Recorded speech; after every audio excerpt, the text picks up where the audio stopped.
In this video, I will mention about some misconceptions about Shia Islam. What are some misconceptions about Shia Islam? There are many, but I will only mention those that are of importance so it will be clarified. Misconceptions comes from ignorance, and when I state ignorance, I mean without knowledge and not something ill will with this word. These are the misconceptions: that Imam Ali is higher rank in sight of Allah than Prophet Muhammad, that Imam Ali is seen as Allah, that Imam Ali and the succeeding Imams for Shia Islam until Imam Mahdi can control the universe and all atoms within, also that Shia Muslims do not pray 5 prayers in a day, that Shia Muslims break the fast later than prescribed, and that in sujood, meaning the part in prayer where one's forehead is touching the ground, is done differently by Shia Muslims. They put it on clay and not the carpet. Putting one's forehead on the clay and not the carpet is by some Sunni Muslims also seen as worshipping it. Another misconception is that Shia Islam do not adhere to the Prophet's Sunnah, but also it is believed by some Sunni Muslims that Shia Islam do not consider the Quran to be preserved and unchanged. A last misconception from Sunni Muslims towards Shia Muslims is that Shia Islam views all the companions and the wives of the Prophet as bad people. If we start off with the first one, in Shia books it is clearly stated that Prophet Muhammad is higher status in sight of Allah than Imam Ali. It is mentioned that Prophet Muhammad is the best among the people, well grounded in knowledge. Further, that Imam Ali sees himself in the books of Shia Islam as a servant of the Messenger. This is mentioned in Al-Kafi Volume 1, Hadith 555 and Hadith 234. We can also read in Al-Kafi Volume 1 Hadith 501 that Prophet Muhammad was the most virtuous creature of Allah. In another narration within the Shia books, Al-Kafi Volume 1 Hadith 503, Imam Ali is stating that Prophet Muhammad is above him, so it is not true that Imam Ali is higher status than Prophet Muhammad in Shia Islam. Besides from the evidence shown here in Shia literature, also from a logical perspective, it was the Prophet who taught Imam Ali so that Imam Ali became his successor, not the other way around. Shia Muslims acknowledge this. Going forward with the second misconception, in Shia Islam there is a hierarchy. Allah, the creator of everything, his beloved Prophet Muhammad, and then the one who is loved by both Allah and the Prophet, and for him to also love them, Imam Ali as the third in the chain. How can it be stated then that Imam Ali is God when Shia Islam's view is that God is the first? Totally from Shia Islam, Allah is the one who has caused everything, included Imam Ali, and nothing is like unto him, as the Quran mentions in chapter 42 verse 11, which Shia Muslims adheres to. From the books of Shia Islam, there is clear distinguish between who Allah is and who Imam Ali is. It is explained therein that Imam Ali himself explains who Allah is. It is asked from someone to him, "O Ali, when did your Lord come into existence?" So Imam Ali answers this man about who Allah is and concludes stating about himself that he, in other words Ali, is only a servant to the Messenger of Allah. We can read this in Al-Kafi Volume 1 Hadith 237. In another Shia narration, namely Al-Kafi Volume 1 Hadith 244, it states that there is no God but Allah, the one and no one is similar to him, so how can one say that Shia Muslims believe that Imam Ali is Allah? Allah in sight of Prophet Muhammad and the succeeding Imams from Prophet's family describes to us who Allah is, and themselves never claim to be Allah in Shia books. I strongly recommend for one to read Al-Kafi Volume 1 and Volume 3, not all of it but only those sections that mentions about Allah to understand the Shia position. Throughout Shia books, Prophet Muhammad and the succeeding Imams in Allah's way from Prophet's family, Imam Ali to Imam Mahdi, narrates to us about Allah, narrations about the oneness of Allah and the understanding of His essence, attributes and actions. None of these narrations mentions Imam Ali as Allah. As Shia Muslims also adhere to the Quran, then evidence from the Quran can also be used when we try to understand if Imam Ali is Allah, and therein it is obvious as the Shia literatures presented that Allah is Himself and no one else, the cause of the universe and all life, while everything else is created. There is no God besides Allah.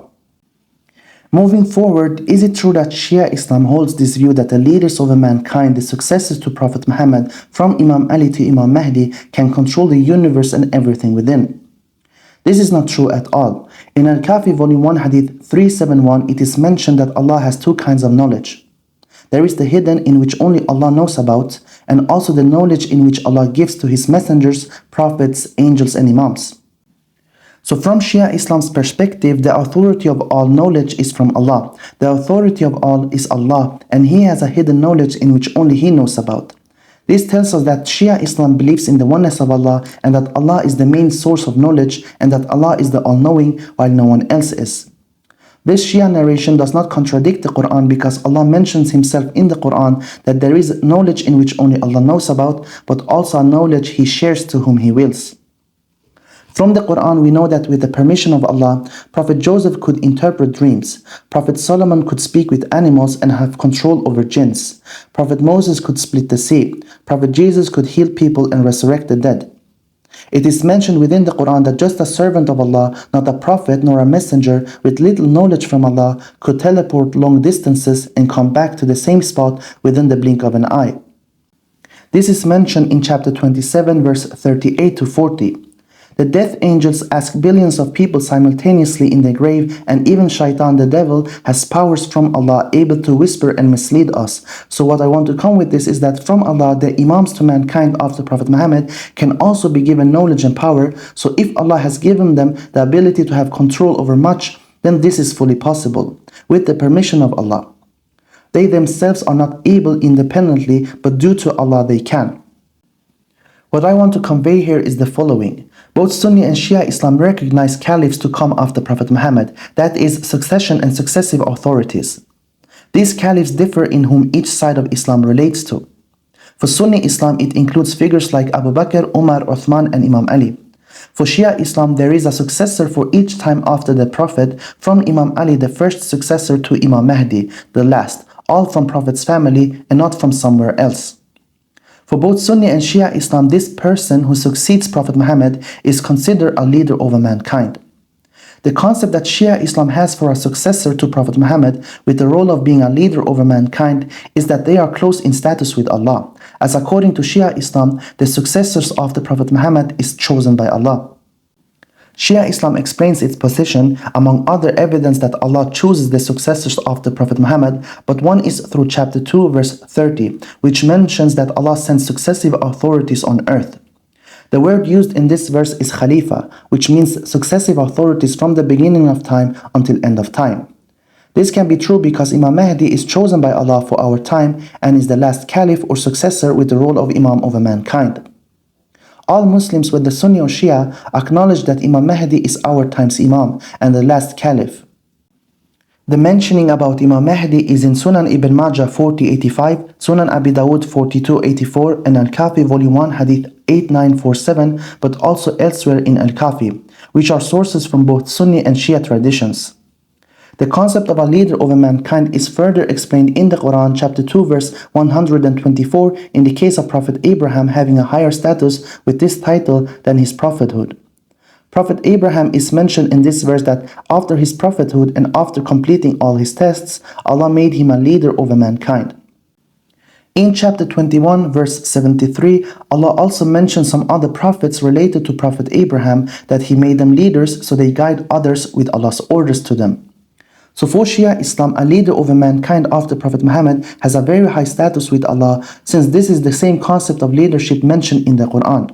And the successors after the Prophet with this title are divinely chosen according to Shia Islam, thus divine authorities receives command from Allah, just as the verse I mentioned indicates that a leader has such contact with Allah. Shia Islam also explains that Prophet Muhammad prepared the first successor, Imam Ali, with everything the Prophet Muhammad received from Allah. In other words, good character, morality and ethics, knowledge of the entire Quran and the religion itself for Imam Ali to be able to succeed the Prophet and continue spreading the Prophet's message to a new people and a new time after Prophet Muhammad.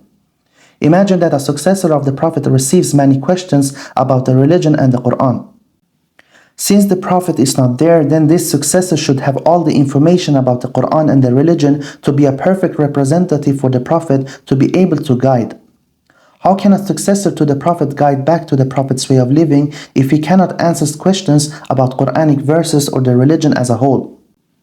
When it comes to the Imams of mankind after Prophet Muhammad, in other words, those whom Shia Islam relates to, Shia Islam explains that these do not just possess some knowledge of the Quran and the religion, but fully everything the Prophet received from Allah, so that all times and people justly receives a representative of Allah who can correctly explain the Prophet's way of living and about the Quran after his death.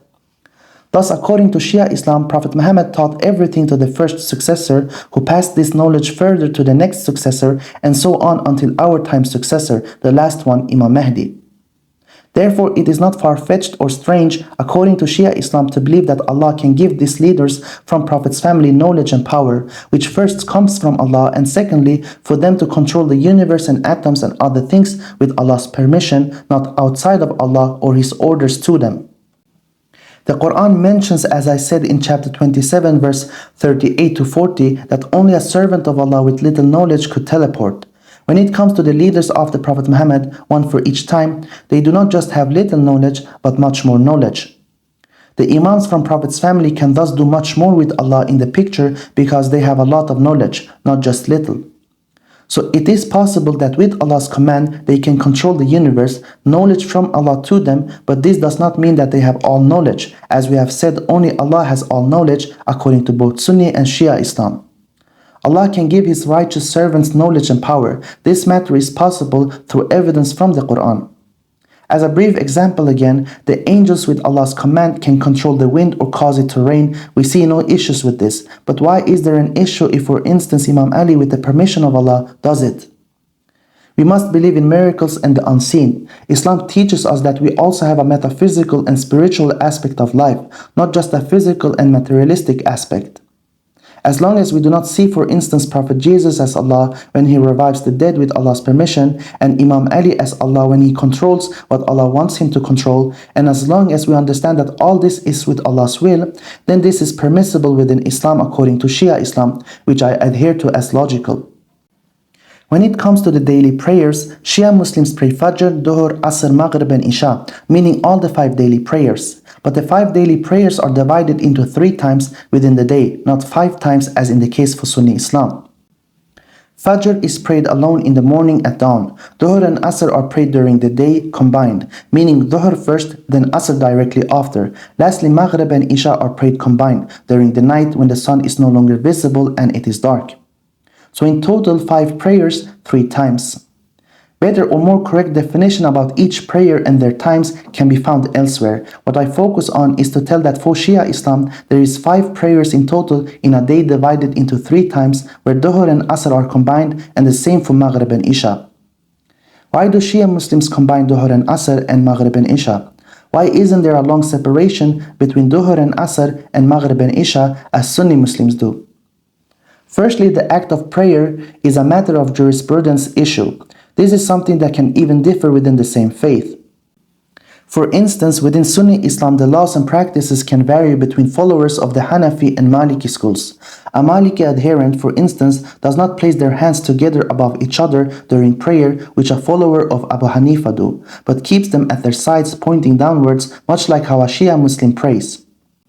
As for Shia Islam follows the legal teachings within Islam, the jurisprudential matter as outlined by Imam Jafar as-Sadiq from the Prophet's family, who is considered the 6th Imam of mankind according to Shia beliefs of the Prophet Muhammad. For a Shia Muslim to pray at 3 times rather than 5 times should not be seen as incorrect.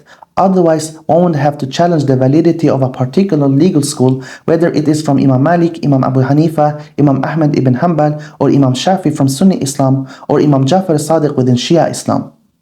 If we claim that Shia Muslims cannot pray 3 times a day with 5 prayers, then we would also need to determine who is right or wrong between, for example, Imam Malik and Imam Abu Hanifa, given that there are significant differences between these jurisprudential schools also.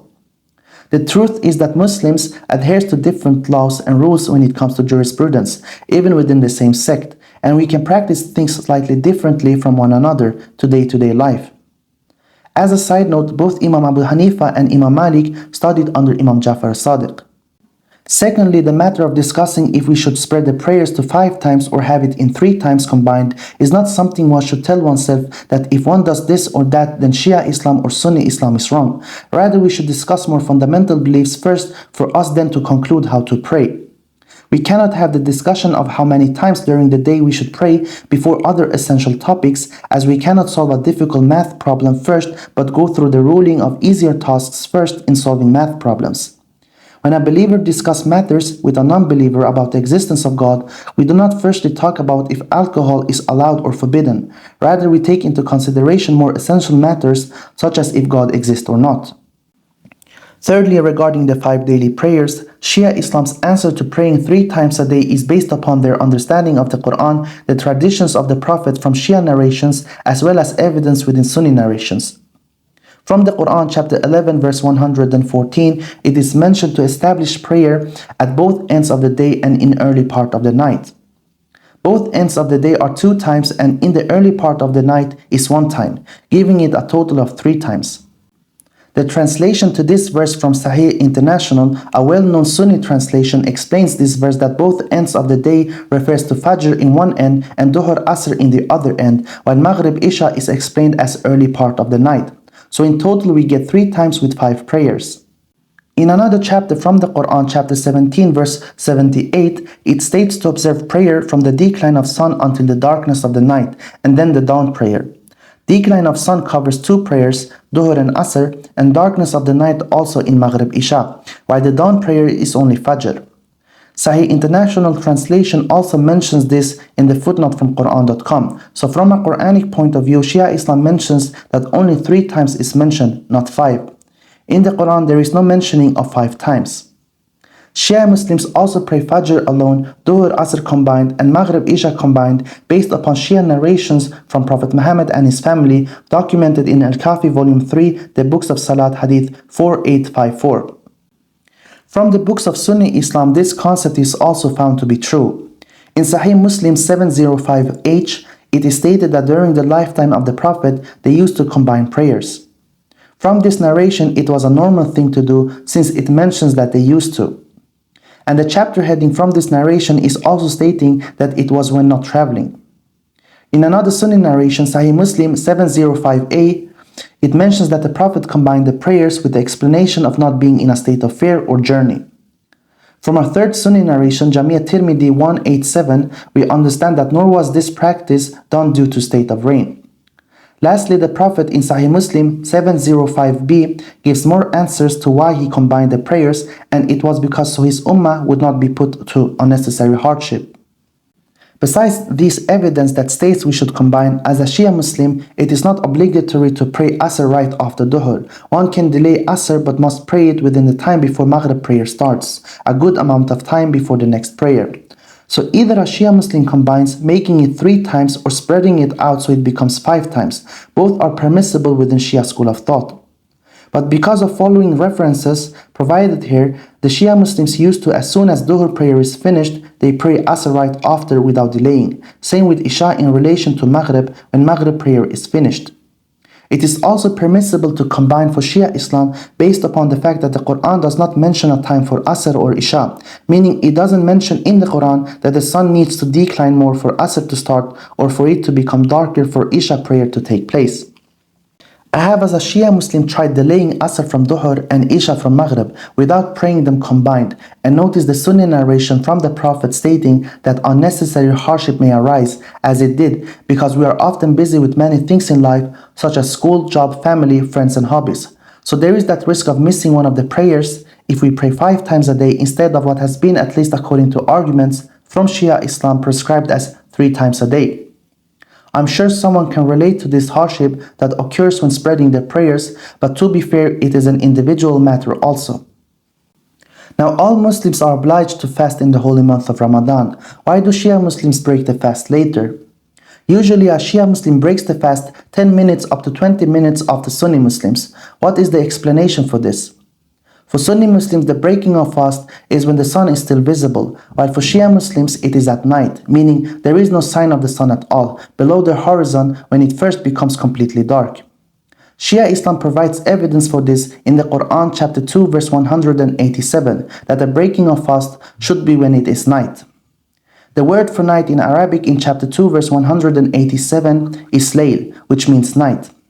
Same word has been presented elsewhere in the Quran for to be defined as night, for instance in chapter 11 verse 114. According to Shia Islam, it cannot be referred to when the sun is still visible because it would have been another word than the Arabic word layl.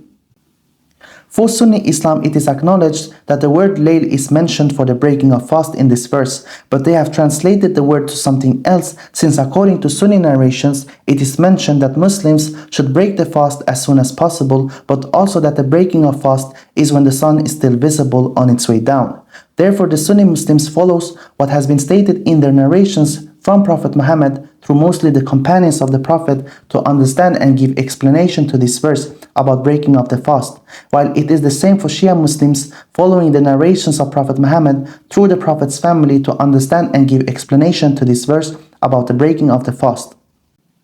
When it comes to the prostration part within the prayer, we as Shia Muslims do not worship the clay we prostrate on in prayer. Rather, we prostrate on the clay and not the carpet, because from both Sunni and Shia narrations, it is mentioned that the Prophet prostrated on natural elements such as mud, clay, water, and palm tree.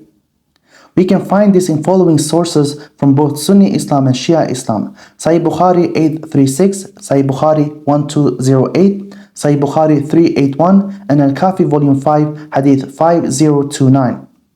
Within the Sunni narrations mentioned here, one of them is stating that the Prophet prayed on khumra, which is a carpet out of natural elements, palm tree. The only time the Prophet and those around him prostrated on artificial materials and not natural elements is when it was extremely hot. This is mentioned in Sahih Bukhari 1208. Within this narration, it is stated that if some of them could not put their face directly on earth because of the heat, then they put clothes to prostrate on. So even within this narration, as an alternative to use clothes to prostrate on because of it being too hot, it is mentioned that usually they did prostrate on natural elements. And it isn't that Shia Muslims perform prayer without a carpet. Rather, it is that a carpet is being used underneath the feet, as Sunni Muslims do, but we do not prostrate on the carpet. Rather, we put a stone-like material made up of mud and clay to prostrate on. It also isn't fair to state that we worship the clay we prostrate on, because likewise it can be said that the carpet Sunni Muslims put their forehead on can also be seen as worshipping other than Allah. But that is not how either should be viewed. Besides all of this, for me as an approach to prayer, I would prostrate my forehead on natural element as a direct link with Allah, because the carpet, if I prostrate on it, it is artificially made by humans in comparison to earth, mud, water, palm tree, which is a direct link with Allah and such that Allah has made, no humans in between in creating it. And indeed is it so that Shia Muslims adhere to the Prophet's Sunnah. Some Sunni Muslims think that because the word Sunnah and the word Sunni is similar to each other, then Shia Islam has nothing to do with the word Sunnah. This analysis has no meaning at all. The word Sunnah means way of living or teachings. It has nothing to do with Sunni or Shia. So Shia Muslims follow the Sunnah of the Prophet, and so do Sunni Muslims also do it. The difference is that according to Sunni Islam, the Sunnah of the Prophet, meaning the teachings of the Prophet, is understood mostly by the companions of the Prophet, while for Shia Islam, the Sunnah of the Prophet, the teachings of the Prophet, is taken from the family of the Prophet, one leader from Prophet's family sent to each time of the Prophet Muhammad until our time. So both faiths have what is called the Prophet's Sunnah, but each side of Islam follows a different understanding of our Prophet. This is because Sunni Islam takes narrations up to our Prophet through the narrations from Sunni sources from mostly the companions, while for Shia Islam, their narrations are taken from Prophet's family up to Prophet Muhammad in Shia narrations. So from this we get a teaching, a Sunnah from Prophet Muhammad in accordance with Shia Islam, and a teaching, a Sunnah from the Prophet in accordance with Sunni Islam. The word Sunnah is applied for both Sunni and Shia Islam and has nothing to do with because it is called Sunnah, then only Sunni Islam follows the Prophet's teachings. Now as for the view of the Quran, according to Shia Islam, the Quran is unchanged, preserved and complete in its entirety from the time of the Prophet until now. In Al-Kafi Volume 5, it is mentioned that the Quran is in its entirety true. Imam Ja'far Sadiq, one of the leaders for mankind to a time after Prophet Muhammad, from Prophet's family, is reported to have said in Al-Kafi Volume 2, Book 14, Hadith 4462, that the Quran is one, descending from one. It came down as it is. It was not altered or replaced. From another Shia source, Bihar al-Anwar, volume 89, page 74, hadith 10, it is mentioned from Prophet Muhammad and his family that the Quran which was revealed to Muhammad is in the same order and arrangement as it is in our hands today. Nothing has been added to it nor taken away from it. So why then is it believed by some Sunni Muslims that Shia Islam view the Quran as changed when there are authentic Shia narrations in support of the claim that the Quran is preserved and unchanged? Now there might be some who say, but a scholar within Shia Islam accepts the idea of the Quran being changed, or that it is mentioned within Shia narrations that the Quran is changed. So what is our response to this claim? We should not state that the Quran is changed based upon a scholar's opinion when many other scholars within Shia Islam mentions otherwise, that the Quran is preserved. And the Holy Prophet in the books of Shia Islam, Al-Kafi Volume 1 Hadith 201 mentions that if something goes against the Quran, the Book of Allah, then we should disregard our narration. In other words, throw it away. But if it goes in line with the Quran, then indeed the Prophet has stated it. So as for the Shia narrations, if there are any that mentions that the Quran is changed, then the Prophet and his family in Shia narrations has not said so, making it a weak narration for going against the Quran, because the Quran in itself, in chapter 15 verse 9, mentions that Allah will preserve it. For Shia Islam, only the Quran is not consisting of mistakes nor errors. So if there are any narrations from Shia sources stating about the Quran being changed, then it is a weak narration or not true, as writers, commentators, or narrators somewhere in the chain can do mistake in transmitting information, while the Quran, only the Quran is true always, without contradictions. There are even some authentic Sunni hadiths that mentions changes in the Quran. In Sahih Bukhari 68:30, it states that a Quranic verse existed previously but is no longer present. From Sunan Ibn Majah 1944, we learn that some verses were in the Quran during the Prophet's time but were lost after his death. And as a final example among others, Sahih Muslim 1050 mentions that the companions used to recite a surah from the Quran that had as many verses as Surah Tawbah chapter 9. The hadith states that one of the verses of this surah, which is similar in length to Surah Tawbah, mentions, and I quote, "If there were two valleys full of riches, the son of Adam would long for a third valley, and nothing would fill the stomach of the son of Adam but dust." Little more about the Shia scholars in regard to the Quran being unchanged. This belief has continued uninterrupted up to present time from the past. Scholars from the past until our century that the Quran is completely protected and unchanged. Such names of Shia scholars includes, for instance, Sheikh At-Tusi, Tabrasi, Muhammad Baqir al-Majlisi, Alama al-Tabatabai, all prominent big Shia scholars that Shia Muslims around the world adheres to. The Shia Muslims is also being accused of that we have a different Quran based on a book we have called the Book of Fatima, or in Arabic Mushaf Fatima. In the Shia source Al-Kafi Volume 1 Hadith 635, there is the mentioning of Mushaf Fatima, or the Book of Fatima. But Shia Islam never makes a statement that the Book of Fatima and the Quran are the same. For Shia Islam, the Quran is distinguished from the Book of Fatima. It is like the Quran is different from Sahih Bukhari, or the Quran in relation to the Shia source Al-Kafi. So it has been by some Sunni Muslims misunderstood that we have a book named Mushaf Fatima that is our Quran, but it is not. The Quran is itself from Allah to us, and the Book of Fatima is something else.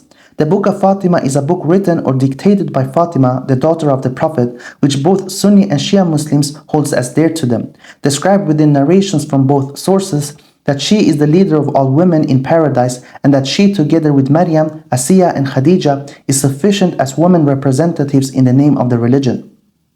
This is mentioned in Sahih Bukhari 36:23 and Jami' Tirmidhi 38:78. In the Book of Fatima, there is nothing part of the Quran in it and has nothing to do with Allah's commandments or legal rulings.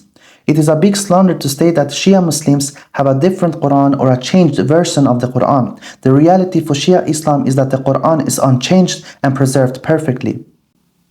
As for the last misconception, it is not true that all companions and wives of the Prophet are bad according to Shia Islam. For Shia Islam, the companions and the wives of the Prophet can be either good or not, and not that all are good or all are bad. Some are good and some are not in the view of Shia Islam.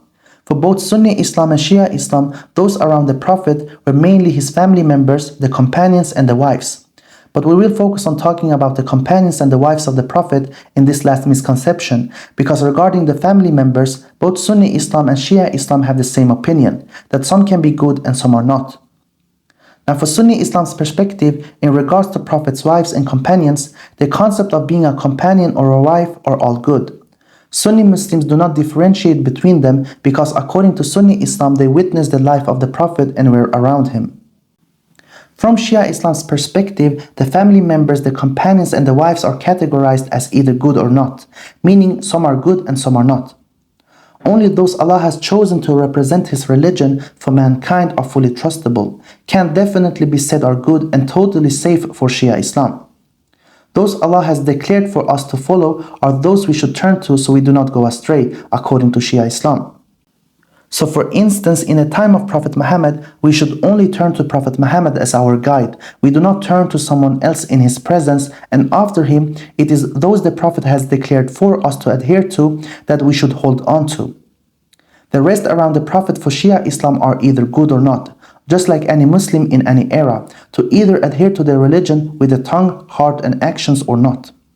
This doesn't mean for Shia Islam that all other than the prophets, messengers, angels, imams as successors are bad. Rather, those who are not chosen by Allah to represent His religion for the people can either be a follower of their religion or not. Shia Islam states that if someone has not been chosen as angels, prophets, purified ones, imams over mankind, or any other representative to the religion for mankind, then they are just normal human beings who can sin, so they can be either good or not. So for all companions, family members, wives of the Prophet is for Shia Islam described as either good or not, meaning we cannot say all are good or all are bad, except those of them who has been chosen and purified to spread their religion further after the Prophet, who totally are good without judgment. Now for me, according to Sunni Islam, it should be possible that a companion or a wife can deviate from the religion or be bad because a standard within Sunni Islam is that all around the Prophet could do major sins. So it shouldn't be viewed as far-fetched to believe according to Shia Islam that some are good and some are not, which we will soon also with evidence show. A family member, a companion, or a wife per definition logically is not defined as only good. Those who live around someone can be either good or not. And to witness a lifestyle and to be with someone according to Shia Islam does not mean righteousness or piety. A companion follows someone on a journey, but it doesn't mean that this person by this definition is good. A wife lives under the same roof but can act with evilness, and a family member can prioritize something else other than Islam. If we look closer into the definition of a companion, wife, or a family member, we can understand that its definition is not about righteousness or wickedness. As we all know, a companion is defined as someone to spend time with or with whom one travels with. A wife is a married woman, and a family member is mostly defined as blood related in a household. None of this means all good or all bad, as all of these examples also within the Quranic definition mentions to be either good or bad. For instance, the word companion in itself, Shia Islam states that it has been used in the Quran for both good and bad purposes. The term companion, which is Sahaba in Arabic, is used in the Quran either as good or not. For instance, in chapter 2 verse 81, the word companion is referred to in association with hell. In this verse, the word companion is not referring to anyone around the Prophet, but rather this verse focuses on the general term companion, and in this case it is for bad purpose. In this verse, it is explained that people in general can be companion of the fire, but another verse, chapter 2, verse 82, states otherwise, that one can be companion of paradise. Once again, also for this verse to be general and not to any companions around the Prophet Muhammad or any other prophets. The term in itself, Shia Islam explains, is used in the Quran as a neutral, balanced word, either good or bad, and not just all good or all bad. We can also read in the Quran chapter 18 verse 37 an example in which a disbelieving companion talked to a believing companion. So here we can understand that the word companion is not defined as righteousness only or its opposite in wickedness only. It is literally mentioned in this verse that a disbelieving companion spoke to a believing companion. In another chapter, chapter 12, verse 39, Prophet Joseph sat with two men which he referred to as his companions of the prison, but it doesn't mean that they per this definition becomes righteous for this company with a prophet, since one of them was not good. The Arabic term Sahaba has been used in this verse. Regarding being a wife of a prophet, history and Quran gives evidence that, for instance, Prophet Abraham's wife is righteous, but Prophet Lut's and Prophet Noah's wife to be in hell, as chapter 66 verse 10 tells us. So from an Islamic perspective, it is an individual matter and not that all wives of a prophet are only good or only bad. A wife to a prophet is her own self and not the prophet himself, so it could be stated that if a prophet is good, it doesn't mean his wife is good. Shia Islam also gives example of Prophet Muhammad's wives in the Quran, chapter 33, verse 30 to 31, that Allah mentions for them, if they do good, they will have a double reward, and if they do bad, they will get double punishment, meaning they can both do good and bad. Two of the Prophet's wives also in the Quran, from chapter 66 verse 1 to 5, is described to have consciously lied to the Prophet, in which Allah addresses these wives to have deviated and for Allah to take this matter seriously. Shia Islam takes the act of lying seriously because when it comes to narrations, the worst thing for one to do is to lie within the narration so that we cannot reach the Prophet's way of living. And if they can lie to the best of creation, in which it has been mentioned as a lie in Quran chapter 66 verse 1 to 5, then one can lie to anyone under the Prophet. Shia Islam states, since Prophet Muhammad's wives can sin, and since other prophets in the Quran is described to have wives that are not righteous, then we, according to Shia Islam, cannot judge all wives of the Prophet to be only good. Rather, it is an individual case. Some are good and some are not.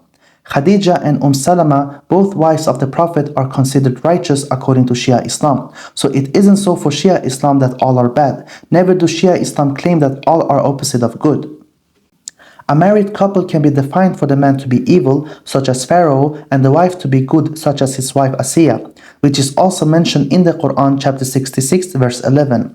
And vice versa can a husband be good and a wife not, such as in the case of Prophet Lut in regard to his wife. Now coming back to the companions, history recalls for the companions of Prophet Moses and Prophet Jesus to have altered and changed their religions before the religion of Islam.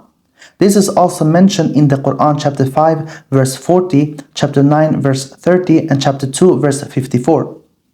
All prophets in general, majority of their people were rebellious.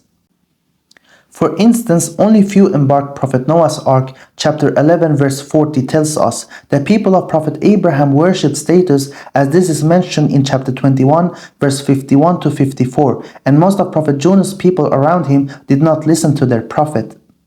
The people of Israel, namely Prophet Jacob, many of his people were corrupted, which Quran chapter 2 verse 83 states, and some people even killed their prophets. It is mentioned in Surah 2 verse 61. For every time, only few believed in their prophet's message. Allah himself mentions that only few of his servants are grateful within chapter 34 verse 13. So how can we be sure that all thousands of Prophet Muhammad's companions were all good? Shia Islam states, if every prophet that came to its people, their people, many of them were corrupted. Also specifically about Prophet Muhammad's companions in the Quran, they are categorized into three groups. Those among the companions who are good, those around the Prophet who were hypocrites, and those who Allah may forgive. This is mentioned in the Quran chapter 9 verse 100 to 103. The Quran chapter 3 verse 153 to 154 and chapter 9 verse 25 to 27 also mentions that the companions of Prophet Muhammad fled wars, such as Battle of Uhud and Hunayn. To flee a war is to protect oneself rather than the Prophet and the religion, because the opposite is to stand there and protect the Prophet and the religion. To flee a war is to save oneself first, prioritizing oneself over Allah and His religion. Within the Battle of Hunayn, Allah mentions that many companions fled. How do we know it was many? It is because Allah refers to the companions in this verse with you, indicating great numbers fled, and not just some of you. The verses about the Battle of Hunayn continues to state that those who stood with the Prophet not fleeing were categorized as believers, and for those who fled to be considered by Allah as such that He would forgive whom He wills. And by stating whom He wills, it doesn't necessarily mean all were forgiven. It could be all or it could be not, only Allah knows. Even if Allah forgave all at the Battle of Hunayn, it doesn't mean that they would never sin again, because according to Sunni Islam, none are sinless around the Prophet, so the companions have sinned again after the incident at Battle of Hunayn. Also, many of the previous Prophet's people time and time again asked for forgiveness, but still continued being corrupted. Now we can also read in the Quran that many of the companions of Prophet Muhammad rushed for business instead of listening to the Prophet's lecture in chapter 62 verse 11. Only few stayed with the Prophet, as Sunni narration tells us for this verse in Sahih Muslim 863a. This verse mentions that the Prophet spoke to his people, and meanwhile he spoke, a caravan came, so many of the companions rushed to it, leaving the Prophet's lecture. So Shia Islam mentions that we cannot say all are upon good, but we can state some are and some are not. And specifically when we examine the word companion in relation to Prophet Muhammad within the Quran, never is it mentioned that all are good or all are bad. Rather, Allah gives verses of Prophet Muhammad's companions that some are good and also the word those of you rather than all of you. One can pick up any verse about the companions of Prophet Muhammad to see that this indeed is true. According to Shia Islam, some are good and some are not, as it is the case around all previous prophets. Only the chosen ones, according to Shia Islam, that are going to lead the religion after is upon good for sure. The others are normal human beings in which are going to be judged by Allah to either a good afterlife or not. Don't get the Shia position wrong. Many of the companions were righteous around the Prophet and sacrificed their life for Islam. There is a whole list of good companions in regards to Prophet Muhammad and even examples of some wives out of others for Shia Islam were righteous, for instance Khadija and Salama. Therefore, it shouldn't be misunderstood that Shia Islam view all companions and all wives of the Prophet as bad, while the truth is that some are good and some are not. Nonetheless, we should focus on a common goal within Sunni Islam and Shia Islam, and that is to believe that Prophet Muhammad is good. No Muslim can deny this. The proofs Shia Islam gives for the companions and wives around the Prophet to be either good or not is within the Quran about those around previous prophets, those around Prophet Muhammad in the Quran, the word companion and wife being used in the Quran as balanced terms, meaning either good or bad, and the definition of each word in day-to-day life is also to be defined as something else than righteousness or wickedness. But also evidence from history and narrations from both Sunni and Shia books that the Shia stand is correct, or I should say that I find the Shia view of it to be the truth regarding this. I as a Shia Muslim find this to be the truth rather than to believe that all companions and wives around the Prophet were perfect in a sense that they all are reliable. If a companion was in front of a Sunni Muslim, then a Sunni Muslim would respect this companion as far greater than him or herself, because a Sunni Muslim cannot see a companion to be unreliable. But for a Shia Muslim, the same companion, if this companion was good, then and only then a Shia Muslim would see this person as far better, but not being far better just because this person was a companion to the Prophet, in which a Sunni Muslim view it this way. For me, it is therefore true what Shia Islam states about the companions and wives of the Prophet, rather than Sunni Islam's statement about it, that they are all good and that we do not differentiate between them. For Sunni Islam, it is the case that since companions and wives of the Prophet have been with the Prophet for so long and close to him in terms of physical presence, then it must be that all are good. But with the mentioned evidence and logically for me, it is that accompany someone, be wife of someone, or even a family member of someone does not define goodness or its opposite in wickedness. We haven't mentioned much about family members because the misconception is only about the companions and the wives, but even family members around a Prophet can be good or not. For instance, we have the case of Prophet Joseph's brothers in chapter 12 who betrayed him, but also do we have in the Quran chapter 5 verse 30 the case of Prophet Adam's sons, one being good and the other trying to kill his brother, Qabil in relation to Habil. With Prophet Muhammad, some relatives of his were not good, but some were good, such as Imam Ali, Imam Hassan, and Imam Hussein and Fatima. So how come all previous prophets, their companions and wives and family members can be categorized as either good or not, and for Prophet Muhammad's family members to also be categorized as either good or not, but for the companions and wives of Prophet Muhammad to be only good? If we apply this to our own life, we all have friends, family members, and wives either good or bad, even though they live with us. I'm sure everyone can relate to one situation in one's life that this is true. Then there are some Shia Muslims who curse certain individuals around the Prophet in whom Sunni Muslims love. Now for Sunni Muslims, those around the Prophet are close to the heart for them. It is a sensitive topic to talk about.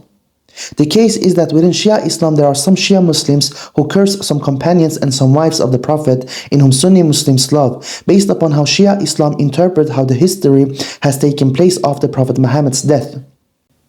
Both Sunni Islam and Shia Islam have their own understanding of what has taken place, but Shia Islam criticize some actions from some or more companions and some but not all wives' actions towards the Prophet's family in how they dealt with them after the death of the Prophet. This according to Shia Islam.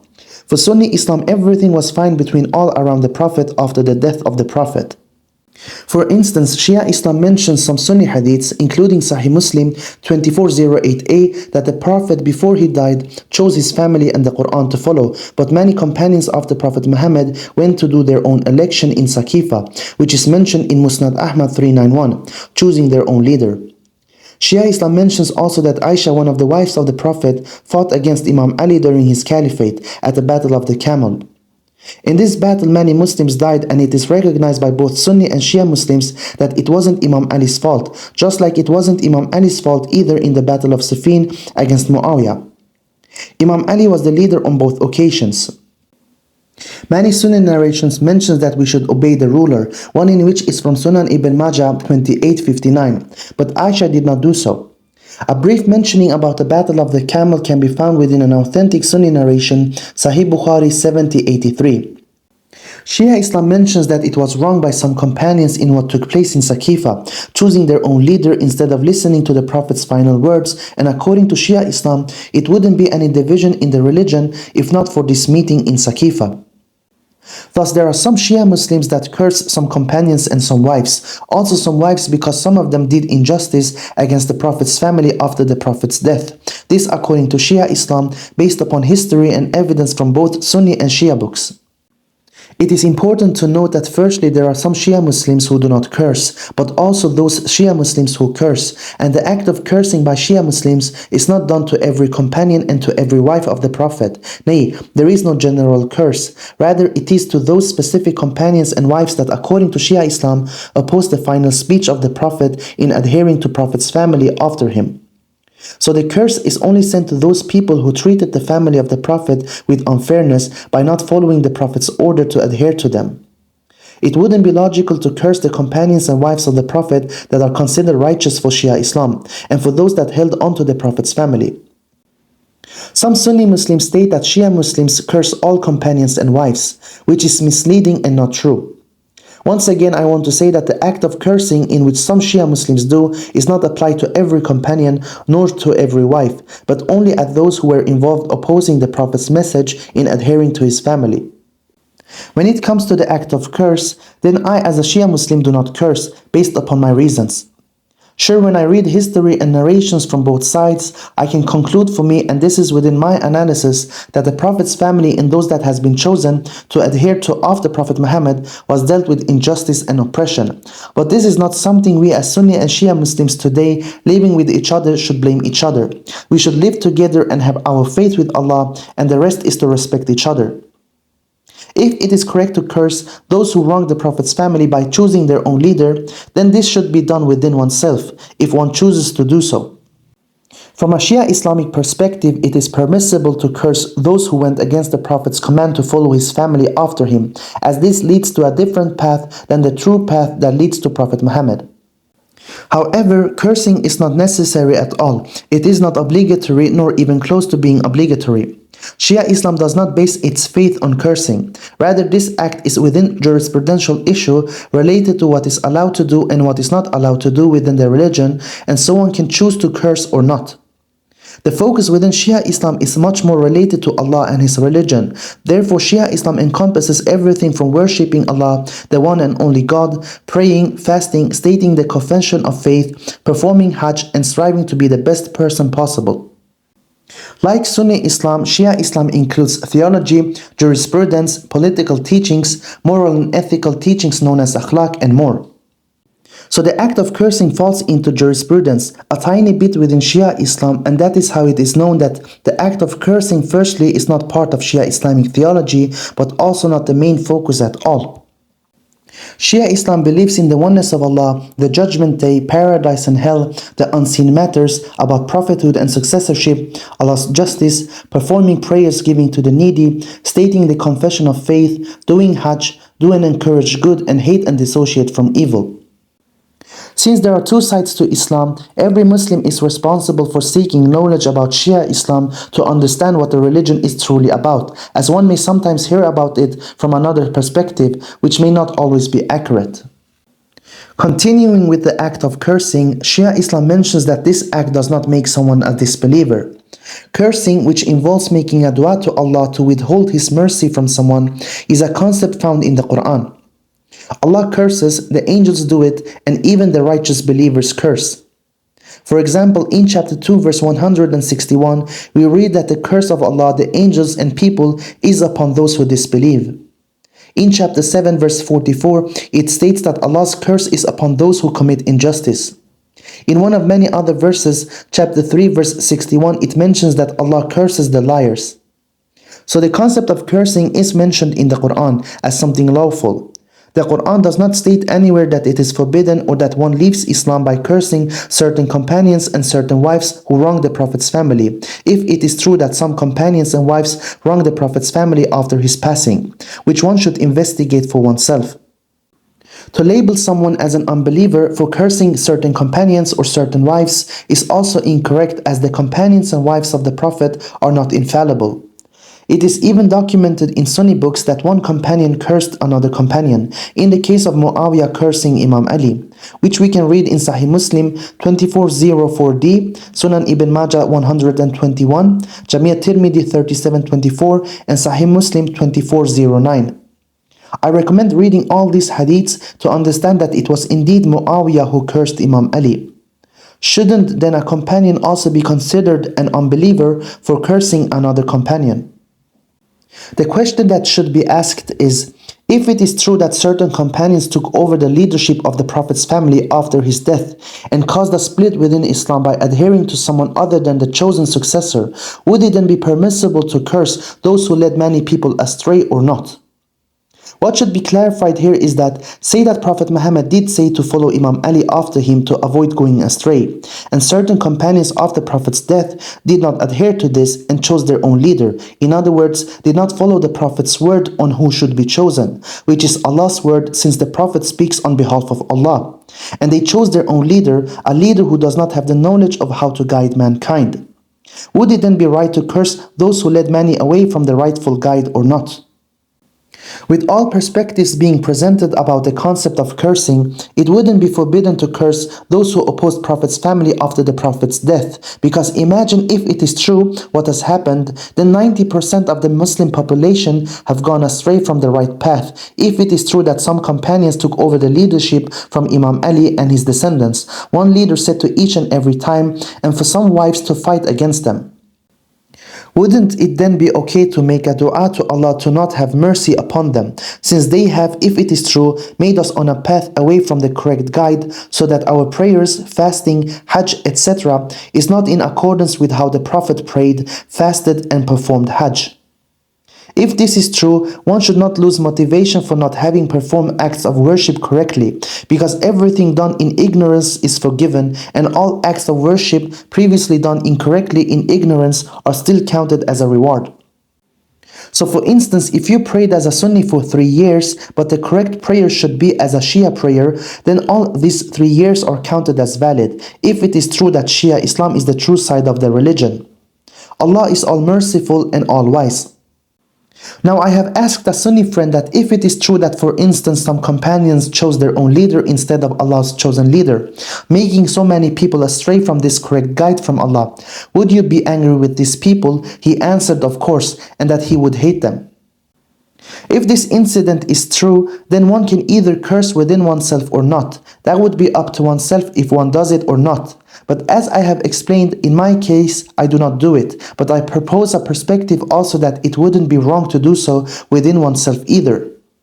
To curse is allowed in Islam. Even Allah does it, so if Allah does it, then we follow this practice as perfectly fine. Imagine someone you love, for example your father, and if you no longer have your father with you, peace be upon him, then think of someone else you love. You have loved this person for many years, but you know that, for instance, your father is committing wrongs, stealing, murdering people, etc. Is this something you should support just because you love him, or is the truth that you should distance yourself from his actions and acknowledge that what he is doing is wrong? The latter is the logical response. A question that can be asked here is, would it be correct for others to curse one's own father for the action he has committed if it was done with purpose and without any valid reasons? Certainly that would be justified to curse this person within yourself. Now imagine that your father was with the Prophet during his time and heard his final words instructing us to follow Imam Ali after him. But after the Prophet's passing, your father did everything in his power to take over Imam Ali's leadership and even succeeded. This now would mean following someone other than the one the Prophet chose, and by following someone other than the one chosen by the Prophet, we will not be able to reach the Prophet because we are now following an incorrect guide who does not have the knowledge to lead us back to the Prophet. The fact that your father succeeded in getting others to follow a different caliph than the rightful one has now also inspired others around him to do the same, to at some point also commit wrong by taking over someone else's leadership, which has indeed happened in the Islamic history. Now, if a person who has the truth before them knows how history unfolded and has received signs from God that your father or my father misled most people, does this person who has realized the truth have the right to curse your or mine father who have misled so many people astray from the true path? We have stated about the companions and the wives of the Prophet that some are upon good and some are not. That is the view of Shia Islam, and this is what I find to be the truth when I study Islam. Even regarding the family members of the Prophet, some are good and some are not. The chosen ones from the Prophet's family and the purified ones among them are definitely upon good, but then there are others who are not so good. About the act of cursing, putting all perspectives into place, then the correct view for Shia Islam is that one can either curse within oneself those who made injustice after the Prophet's death, or one can choose to not do so. One of our roles as Muslims today, for both Sunni and Shia Muslims, is to show respect toward one another and to keep our belief system between ourselves and Allah without forcing our beliefs on others, but also we should not distance ourselves from each other based on our differences. It is also important to not show hatred toward each other. It is not correct, for example, for a Shia Muslim to approach a Sunni Muslim to curse those whom this Sunni Muslim holds as dear if they encounter one another. This would not be morally right in such a case. Islam is more than just what is permissible and impermissible. This is why we also have teachings on morality and ethics within Islam.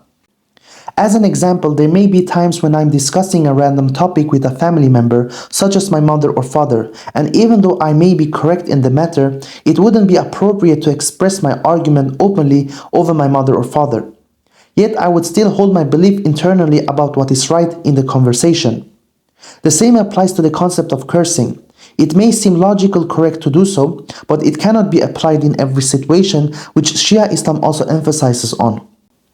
In any case, it would be good for every Muslim to search within themselves and with Allah for the true side of the religion. One last thing, some may say, okay, what I understand from this is that even if a Shia Muslim does not curse in front of me, he or she might do it within oneself alone, and so Shia Muslims are disbelievers. Then my question would be, why does the act of cursing to specific companions and wives of the Prophet make oneself a disbeliever?